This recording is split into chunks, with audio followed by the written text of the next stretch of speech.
একজন ক্রিয়েটারের জন্য ফেসবুকের যে অ্যানালিটিক্সটি আছে এটি অনেকটাই একটি গুরুত্বপূর্ণ বিষয়। কেননা আপনি যদি অ্যানালিটিক্স না দেখে ফেসবুকের মধ্যে কাজ করেন তাহলে সেই ক্ষেত্রে আপনি কখনোই ফেসবুকের মধ্যে সফলতা পাবেন না, বা আপনার যে একটি টার্গেট আছে সেই টার্গেটে পৌঁছাতে পারবেন না। তো কিভাবে আপনি আপনার অ্যানালিটিক্স দেখবেন এবং অ্যানালিটিক্স দেখে আপনার টার্গেটটি ফিক্স করবেন এবং কিভাবে অ্যানালিটিক্স বিশ্লেষণ করে পরবর্তী কন্টেন্টের টপিক নির্বাচন করবেন, আজকের এই ভিডিওটিতে বিস্তারিত আলোচনা করব।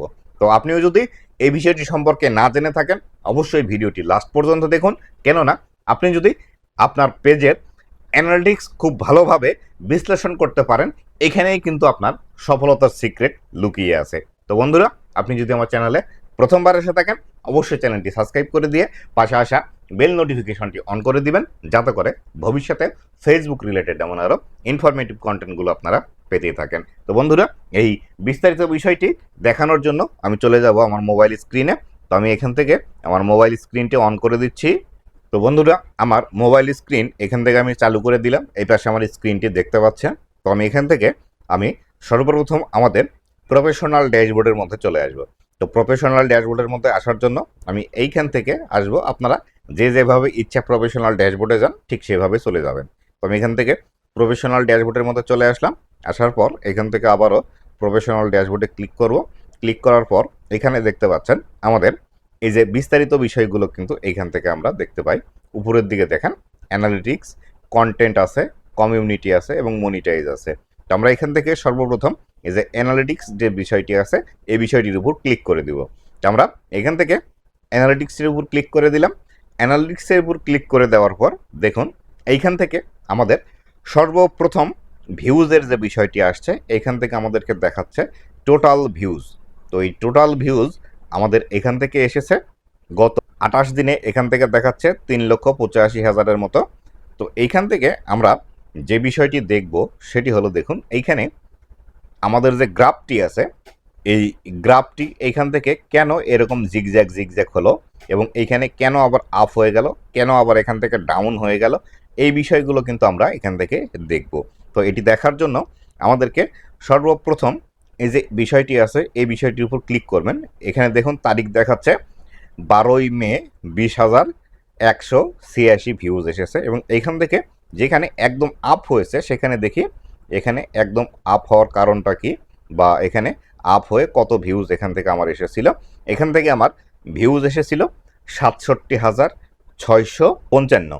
তো এইখানে এটি হওয়ার কারণ হলো এটি হয়েছিল আমার 19শে মে।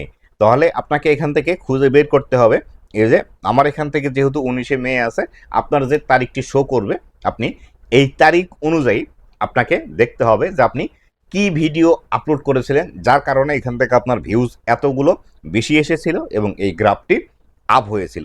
এটি করার জন্য আপনি আপনার প্রফেশনাল ড্যাশবোর্ডের মধ্যে এসে এইখান থেকেই দেখতে পারেন, অথবা আপনারা চাইলে অন্যভাবেও দেখতে পারেন। যে আমি এখান থেকে যদি চলে আসি এই যে এখানে রিলস সেকশনটি আছে, এই রিলস সেকশনে এসে আপনারা এখান থেকে দেখবেন আপনি 19 তারিখে কোন ভিডিওটি এখান থেকে পাবলিশ করেছিলেন সেটি আপনাকে খুঁজে বের করতে হবে।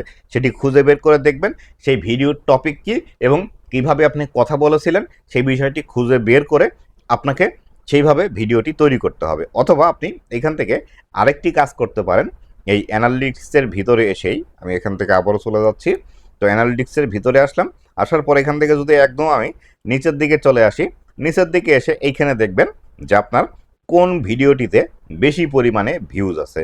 এখান থেকে দেখুন, এখান থেকে দেখতে পাচ্ছেন এই ভিডিওটিতে সবচেয়ে বেশি ভিউজ আছে এবং এই ভিডিওটিতে সেকেন্ড টাইম ভিউজ আছে, মানে দ্বিতীয় ভিউজ বেশি আছে। তো এখান থেকে আপনি এই যে এই ভিডিওটিতে বেশি ভিউজ এসেছিল এই ভিডিওর টপিক নিয়ে আপনি ভিডিও তৈরি করতে পারেন। আমার ক্ষেত্রে এইভাবে আছে, আপনি যে রিলেটেডই ভিডিও তৈরি করেন না কেন আপনার সেই রিলেটেড ভিডিওই কিন্তু আবার পুনরায় তৈরি করতে হবে, তাহলে কিন্তু এখান থেকে আপনি বেশি ভিউজ পাবেন। এটি ভিউজের ক্ষেত্রে। আবার যদি আপনি এখান থেকে উপরে চলে আসেন, এখানে আর্নিংয়ের ক্ষেত্রে যে বিষয়টি আছে বা এখানে আর্নিংয়ের যে বিষয়টি আছে, আমি যদি এখান থেকে আর্নিংয়ের উপর ক্লিক করি, এই আর্নিংয়ের উপর ক্লিক করলেও কিন্তু একইভাবে এখান থেকে দেখতে পাবেন যে এখানে একটি গ্রাফ দেওয়া আছে এবং এখান থেকে জিগজ্যাগ জিগজ্যাগ হয়ে এইভাবে কিন্তু চলে এসেছে এবং এখান থেকে দেখতে পাচ্ছেন আমার কন্টেন্ট মনিটাইজেশন থেকে $70 এখান থেকে এসেছে এবং এখান থেকে দেখতে পাচ্ছেন স্টার থেকে ইনকাম হয়েছে 0.05 সেন্ট।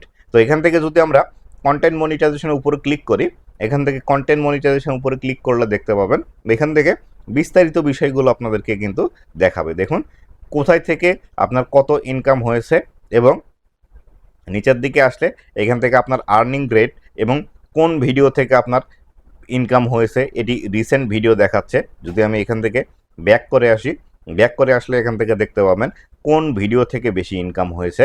তো আপনি যদি আর্নিং বাড়াতে চান তাহলে যে সব ভিডিও থেকে বেশি আপনার ইনকাম এসেছে সেই সব ভিডিওকে ফলো করে সেই টপিকের ভিডিও আপনাকে তৈরি করতে হবে। এটি গেল। পরবর্তীতে আসি, এইখান থেকে দেখতে পাচ্ছেন এঙ্গেজমেন্ট আছে। তো এঙ্গেজমেন্ট যদি বাড়াতে চান তাহলে সেই ক্ষেত্রে এঙ্গেজমেন্টের উপর ক্লিক করবেন। এঙ্গেজমেন্টের উপর ক্লিক করে নিচের দিকে আবারও চলে আসবেন। নিচের দিকে এসে এইখানে দেখবেন যে আপনার কোন ভিডিওতে বেশি এঙ্গেজমেন্ট এসেছে। সেই ক্ষেত্রে যে ভিডিওগুলোতে আপনার এঙ্গেজমেন্ট বেশি সেই ভিডিওগুলো পুনরায় আপনি আবার আপলোড করবেন। পুনরায় বলতে আমি যে বিষয়টি বোঝাতে চাচ্ছি সেটি হলো আপনি যে টপিকটি নিয়ে ভিডিও তৈরি করেছিলেন সেই টপিকটি পুনরায় আবার আপনি ভিডিও তৈরি করবেন, পুরাতন ভিডিও আবার আপলোড দেবেন না। আপনারা অনেকেই আছেন যে ভিডিওটিতে আপনাদের বেশি পরিমাণে ভিউজ আসে, সেই ভিডিওটি কিন্তু আপনারা 2 মাস 3 মাস 6 মাস পর পুনরায় আবার কিন্তু আপলোড করে দেন। এই ভুল কাজটি কখনোই করা যাবে না। হয়তো আপনার এখন প্রবলেম আসছে না, কিন্তু ভবিষ্যতে 100% এগুলোর প্রবলেম আসবে। তাই অবশ্যই যে ভিডিওটিতে আপনার বেশি পরিমাণে ভিউজ আসে সেই ভিডিওটি টপিক আপনি সিলেকশন করুন, করে নতুনভাবে নতুন কথা দিয়ে নতুন ইনফরমেশন দিয়ে নতুন স্টাইলে ভিডিও তৈরি করে ফেসবুকে পাবলিশ করুন। 100% আপনার ওই ভিডিওটিতে আবারও বেশি পরিমাণে ভিউজ আসবে, এটি গ্যারান্টি দিয়ে বলছি। এইভাবেই কিন্তু আপনাকে কাজ করতে হবে। আবার যদি চান আপনি আপনার অডিয়েন্স বাড়াতে, সেই ক্ষেত্রেও এই একইভাবেই কিন্তু আপনাকে কাজ করতে হবে যে আপনি কোন ভিডিও থেকে বা কোন বিষয়গুলো থেকে বেশি অডিয়েন্সেরকে গ্র্যাব করতে পেরেছিলেন এখানে সেই বিষয়গুলোও কিন্তু দেখাবে। তো এইভাবে কিন্তু আপনি ধীরে ধীরে দেখে দেখে রিসার্চ করে করে আপনার এটি কিন্তু বের করতে হবে। আর এক্ষেত্রে আপনি যদি 10টি 15টি 20টি ভিডিও এভাবে আপলোড করে থাকেন, এই 10টি 15টি 20টি ভিডিও দিয়ে এই ইনফরমেশনগুলো কিন্তু আপনি কখনোই বের করতে পারবেন না।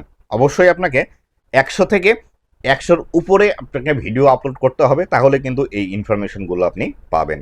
আপনি এই 15টি 20টি 50টি 100টি ভিডিও আপলোড দিয়ে যদি চিন্তা করেন যে আপনার ভিডিওতে কেন ভিউজ আসছে না, আপনি কেন এখান থেকে ইনকাম করতে পারছেন না, আপনি কেন মনিটাইজেশন পাচ্ছেন না, এটি একদমই ভুল ধারণা। আপনি যদি ফেসবুক থেকে ইনকাম জেনারেট করতে চান কমপক্ষে আপনাকে 500 থেকে 1000 ভিডিও আপলোড করতেই হবে। আপনি যদি 500 থেকে 1000 ভিডিও আপলোড করার এই টার্গেটটি নিয়ে কাজ করেন অবশ্যই আপনি ফেসবুকের মধ্যে সফলতা পাবেন।